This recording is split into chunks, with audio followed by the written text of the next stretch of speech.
the turntables. Wolf get on the keyboard, and we gon' run this one, you heard? New Orleans, late 1980s. A young boy with dreadlocks too big for his head holds a cracked microphone in his hand. The world outside is chaos, sirens, gunshots, and the sound of rain hitting broken rooftops. But inside that tiny room, something extraordinary is being born. They called him Dwayne Michael Carter Jr. The streets called him Wheezy. And the world would one day call him a genius. He wasn't supposed to make it. Raised by a single mother, surrounded by violence, fame was never in the plan. Survival was. Yet from that pain, he carved poetry. From the chaos, he built rhythm. But genius comes with a curse. Behind the millions, the tattoos, and the fame, lies a man who nearly lost everything. To addiction, to betrayal, to himself. So, how did a boy from the Holly Grove projects rise to rule the rap world and survive its destruction? This is not just the story of a rapper. It's the story of a child who turned pain into art and became Lil Wayne, the voice of a generation. Dwayne Michael Carter Jr. was born on September 27, 1982, in the heart of Holly Grove, one of New Orleans' toughest neighborhoods, a place where dreams didn't survive long unless you fought for them. His mother, Josiah Carter, was just 19, juggling 2 jobs and endless hope. His father left before Dwayne could even speak his name. That absence would echo through his life, shaping every lyric he ever wrote about pain, loyalty, and loss. In the chaos of broken streets and sirens, music became his sanctuary. At only 8 years old, he began scribbling rhymes in a school notebook, mimicking the rappers he heard on the radio. The words came out raw, full of heartbreak and hunger. But at 12, everything changed. One evening, overwhelmed and lost, young Dwayne found his mother's gun and accidentally shot himself in the chest. It could have been the end. A police officer named Uncle Bob found him bleeding on the floor. Instead of waiting for an ambulance, he carried the boy to the hospital himself, saving his life. That moment became a symbol in Wayne's story. Even in the darkest corner, there was light. After that, nothing could stop him. He saw death. He met survival, and he understood that every breath was borrowed time. From that day, the microphone wasn't just a tool. It was his lifeline. And in the pulse of New Orleans, amidst smoke and struggle, Lil Wayne was born. After the near-death experience, Dwayne Carter came back with a new kind of fire. One that couldn't be taught, only survived. At just 9 years old, he started calling the local radio station every day, freestyling live until the DJs couldn't ignore him anymore. One of them finally handed his demo tape to a rising label from New Orleans, Cash Money Records. That's where Brian "Birdman" Williams entered the story, a man who would become both mentor and father figure. Birdman saw something rare in the skinny kid with the crooked smile and hungry eyes. "He's not just a rapper," Birdman once said. "He's a machine." Wayne became the youngest artist ever signed to Cash Money. By 12, he was recording in smoky studios where grown men twice his age rapped about survival. He wasn't supposed to belong there, but his voice, that raw, raspy energy, made everyone stop and listen. In 1997, he joined the rap group The Hot Boys, alongside Juvenile, BG, and Turk. Their southern swagger and trap-driven beats reshaped hip-hop's geography, proving that the South had its own sound, gritty, playful, and powerful. Then came his first solo album, The Block Is Hot, 1999, recorded when he was just 16. It debuted in the Billboard Top 10 and went platinum within months. Overnight, the world met Lil Wayne, a prodigy from the projects who rapped like he had lived 1,000 lives. He had found his voice, his fame, and his father figure in Birdman.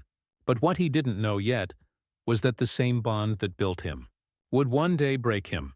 By the early 2000s, Lil Wayne was no longer just a Southern success story. He was rewriting the DNA of hip-hop. While most rappers needed notebooks, Wayne memorized entire verses in his head, spitting bar after bar with a rhythm that felt effortless, electric, and unpredictable. In 2004, The Carter dropped, and it wasn't just an album, It was a declaration. Wayne had grown from the hot boy kid to a lyrical assassin, his metaphors sharp as razors. His raspy drawl became a signature, a sound no one could copy. When he rapped, the world listened. With the Carter II and Dedication mixtapes, he proved he wasn't chasing trends. He was setting them. By 2008, the Carter III exploded into history, selling over 1 million copies in its first week. The hit single Lollipop dominated airwaves, turning the tattooed rapper from New Orleans into a global phenomenon. He was now the face of hip-hop, and its wildest rebel.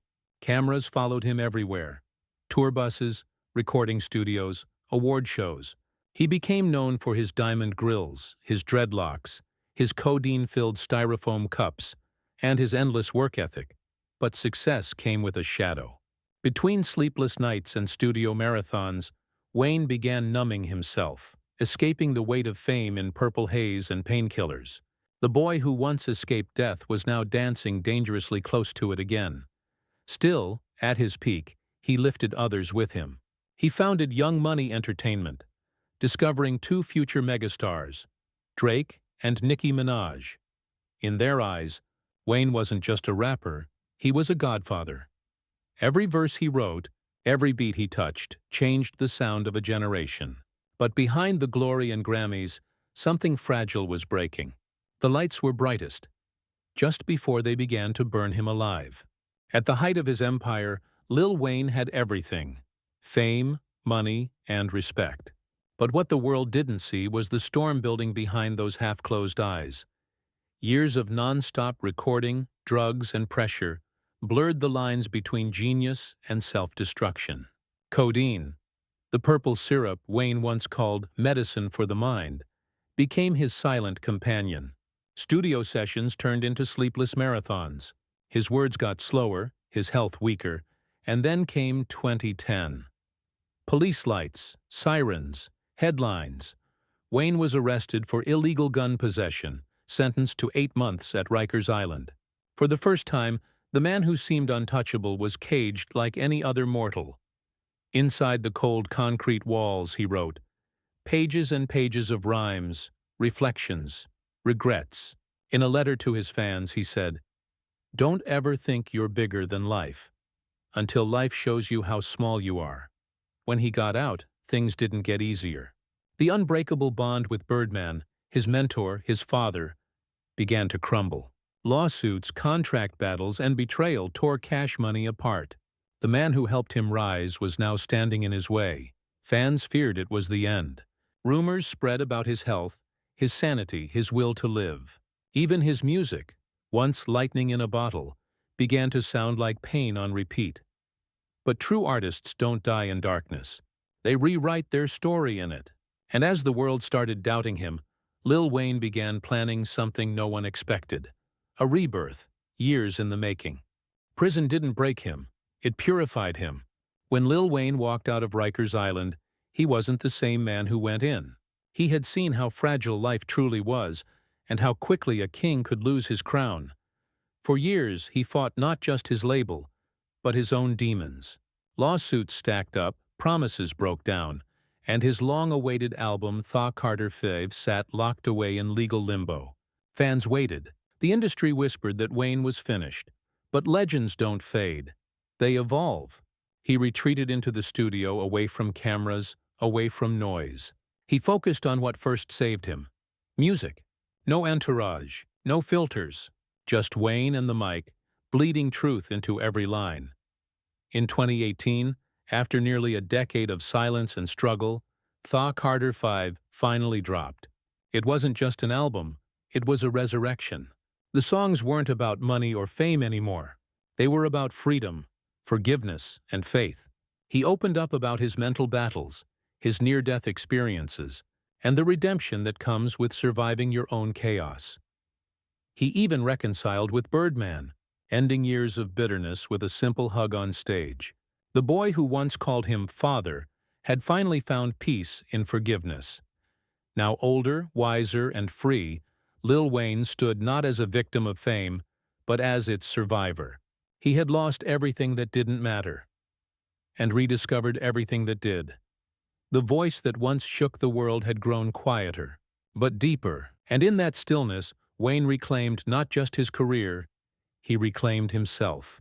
Few artists can say they changed the sound of an entire generation, but Lil Wayne did. From the streets of New Orleans to the stages of the world, he turned pain into poetry and chaos into rhythm. Every bar he rapped, every mixtape he dropped, every metaphor he twisted, became a blueprint for modern hip-hop. The swagger, the slang, the auto-tuned rebellion, it all began with him. Without Wayne, there would be no Drake, no Nicki Minaj, no Young Thug, no Travis Scott. He didn't just influence them, he built the bridge they walked on. Through his label, Young Money Entertainment, he created a legacy not written on awards, but on people. Artists he mentored went on to dominate charts, win Grammys, and redefine pop culture. But Wayne's influence isn't only musical, it's cultural. He made tattoos, dreadlocks, and raw vulnerability a language of self-expression. He showed that intelligence could hide behind slang, that art could live inside pain, and most of all, that being different isn't a weakness, it's a weapon. He became a living contradiction. A poet and a rebel, a mentor and a misfit, a man who nearly died young but lived long enough to watch his students become legends. When future generations rap their truths, whether they know it or not, they're echoing the man who once said, "I am not a human being, I'm music." Today, Lil Wayne no longer chases the spotlight. It finds him. But the man standing beneath it now is quieter, wiser, and softer than the myth that came before. He spends most of his time with family, skateboards in his backyard, and laughs easily, a sound once rare in his world. In interviews, he doesn't talk about fame or money. He talks about gratitude, about how waking up every morning feels like a miracle he doesn't take for granted anymore. He has learned that survival isn't about staying at the top. It's about staying alive long enough to grow. He admits the mistakes, the pain, and the darkness that once consumed him. But he wears them now like medals, proof of battles fought and lessons earned. Wayne often says his real legacy isn't the Grammys or records sold. It's the people he inspired to dream louder, to speak their truth, to never apologize for who they are. In his words, "I'm not trying to be the best rapper alive anymore. I'm trying to be the best me alive." There's a calmness in him now, the kind that comes only after fire. He's still the same kid from Hollygrove deep down, but now he raps not to survive. He raps to live. In the story of Lil Wayne, we don't just see a rapper. We see a survivor, a poet, and a mirror reflecting what it means to rise, fall, and rise again. From a child with a gunshot wound to a man crowned by millions, his journey is proof that genius isn't born from comfort. It's forged in pain, sharpened by failure, and lit by belief. Wayne once said, "I'm just trying to turn my life into lyrics." And he did. Every scar became a verse, every heartbreak a hook, every mistake a melody. He turned a life that could have ended too soon into a soundtrack that never stops playing. And in doing so, he gave a generation permission to be flawed, fearless, and free. Because in the end, this isn't just his story. It's a reminder that even when the world tries to silence you, your voice can still change everything. This is the legacy of Lil Wayne, the boy who refused to die and became the heartbeat of hip-hop.